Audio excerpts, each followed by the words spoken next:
You voted and the results are in. The top 10 must-add players for this week in fantasy baseball is coming up next on Beat the Odds. Don't go anywhere.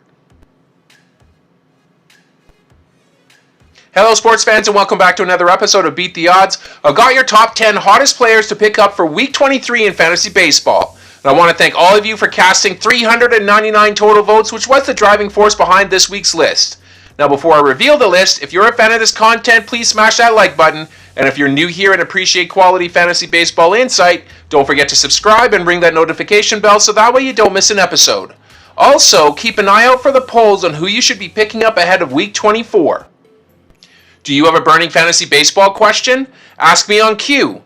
Go to askmeonq.com/beattheodds, submit your question, and for a small fee, I will personalize a response and send it to your email.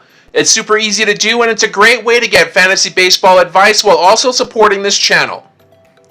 Now let's kick off this list. At number 10, we have David Peterson, 52% owned, 2 wins, 17 strikeouts, a 1.77 ERA, and a 1.13 WHIP over the last 2 weeks. On paper, Peterson's putting together a fantastic half season, going 9-1 in 17 starts with a 2.75 ERA this season. There's a lot of luck here, though, as his expected opponent's batting average sits almost 30 points higher than his actual opponent's batting average, and he is still allowing almost 10% of batters to walk, leading to a 1.31 WHIP. He's throwing his sinker more this season, which has led to a 52.8% ground ball rate, and that's going to get you some extra outs with his infield defense behind him. Let's go to number 9. We have Kerry Carpenter, 56% owned over the last 2 weeks. He's got 6 runs scored, 2 homers, 8 runs batted in, and a .314 average. Carpenter sits against lefties, which can be a nuisance if you actually need him to start in that game. When he is in the lineup against righties, though, he's been mashing at a tune of 996 OPS this season. Carpenter is best suited as a premium bench bat that you'll move in and out of your lineups when he's scheduled to start that day.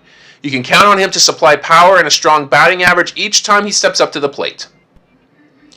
Moving on to number 8, we have Dylan Cruz, 40% owned. Over the last 2 weeks, he's got 4 runs scored, 2 homers, 3 runs batted in, 3 stolen bases, and a .216 average.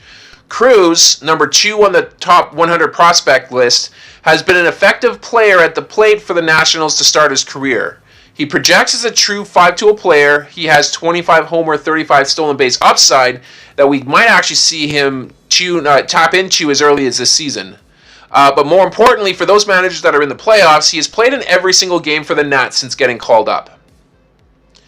Let's go to number 7. We have Geraldo Perdomo, 44% owned. Over the last 2 weeks, he's got 10 runs scored, a homer, 6 runs batted in, 2 stolen bases, and a .256 average. With Ketel Marte back in action, Perdomo will drop in the batting order, which is kind of too bad for his owners, as he was thriving with regular at-bats at the top third of the order. With Arizona scuffling over the last 2 weeks, I expect that Perdomo will remain in the bottom third of the order for the time being. We should see fewer run scoring opportunities, but maybe we might see some more RBI spots in the short term for him.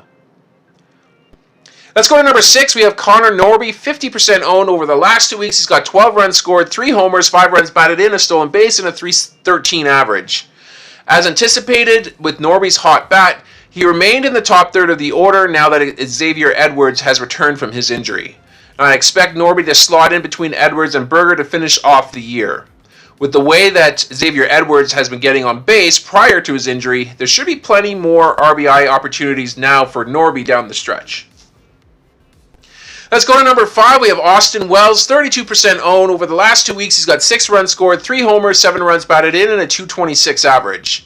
Wells has been the strong side platoon for the Yankees, and he's been hitting cleanup for them as well. To fill a catcher spot, it's tough to really beat that.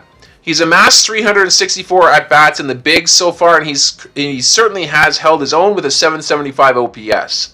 He's an above-average fielder as well, so his job should be secure, and his future's looking pretty bright. I might actually be reaching for Wells in drafts next season. Moving on to number 4, we have Ryan Nelson. Over the last 2 weeks, he's got a win, 13 strikeouts, 2.77 ERA, and a 1.08 WHIP. He's 50% owned right now. Nelson has 6 different pitches, but his fastball, slider, and curve grade out his above-average pitches. Given that he has a 17-mile-per-hour gap between his fastball and his curveball, and that his fastball has good vertical movement, you can kind of see why he's been successful in striking out opponents with that pitch. He lines up only to pitch once next week, though, which might make him a little bit less desirable in head-to-head formats. Moving on to number 3, we have Ben Joyce, 36% owned over the last 2 weeks. He's got a win, 2 saves, 6 strikeouts, no ERA, and a .69 whip. The question here is whether the Angels will be involved in enough close games down the stretch for Joyce to get more closing opportunities.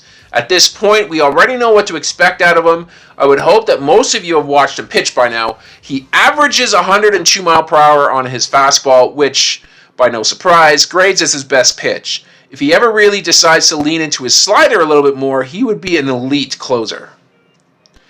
Let's go to number 2. We have Junior Caminero, 57% owned over the last 2 weeks. He's got 8 runs scored, 2 homers, 9 runs batted in, and a .265 average.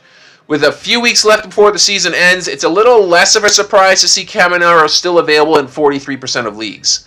Unless you completely own the waiver wire this season, I would guess that you could probably find a hitter on your squad to drop so that way you can pick up Caminero.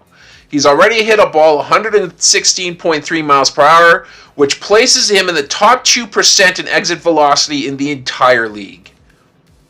And finally, at number 1, we have Pete Crow Armstrong, 57% owned over the last 2 weeks. He's got 13 runs scored, 2 homers, 12 runs batted in, 3 stolen bases, and a .356 average. Okay, so PCA has been on a heater for the last few weeks, and he doesn't seem to be showing any signs of slowing down. I am in favor of picking him up, but really only if you have a need for his speed. He possesses the tools to be a 20-homer, 40 stolen base threat down the road, and while he still may put a couple over the fence to finish off the year, he's more likely going to be a far bigger contributor to your stolen base category down the stretch. And that's going to do it here for this episode. I hope you guys enjoyed it. If you did, please leave a like on the video and, of course, subscribe to the channel for more content like this. I am going to sign off for now, but I will catch you guys on the next episode.